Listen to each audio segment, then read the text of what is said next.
आगे वाला हमें घास बा, पीछे वाला साफ बा। आगे वाला हमें घास बा, पीछे वाला साफ बा।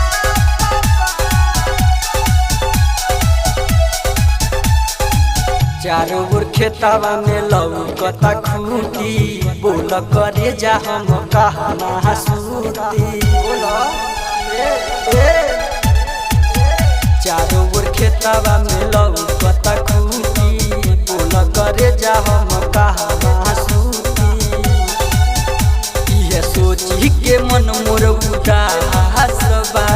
सुन तब आगे वाला हमें घास बा, पीछे वाला साफ बा। आगे वाला हमें घास बा, पीछे वाला साफ बा। सही में कहो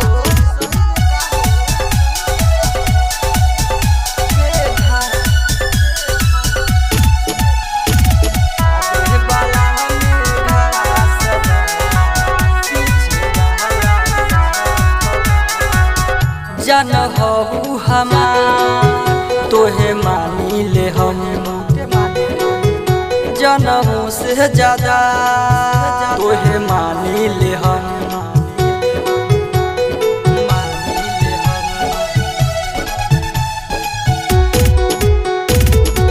जन हो हमार तोहे मानी ले हम,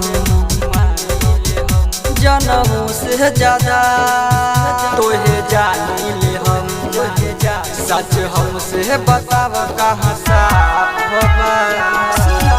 चारों ओर खेतवा में लौकता खूंटी, बोल करे जा हम कहना सूती।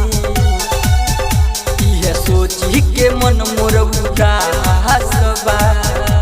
सुन आगे वाला हमें घास बा, पीछे वाला साफ बा।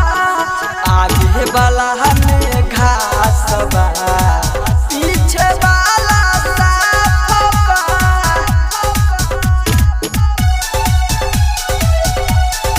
आगे वाला हमें घास बा, पीछे वाला साफ बा।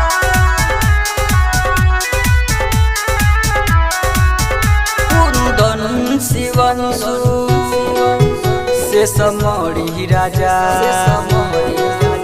कहियो हरदी लगी कहियो बाजी बाजा।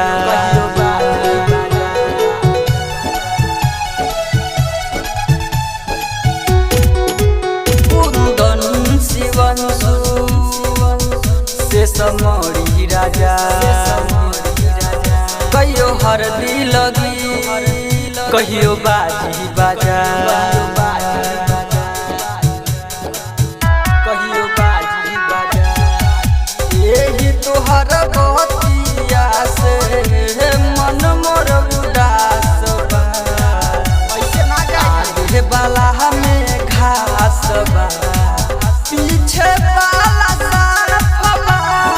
आगे वाला हमें घास बा, पीछे वाला साफ बा। आगे वाला हमें घास बा,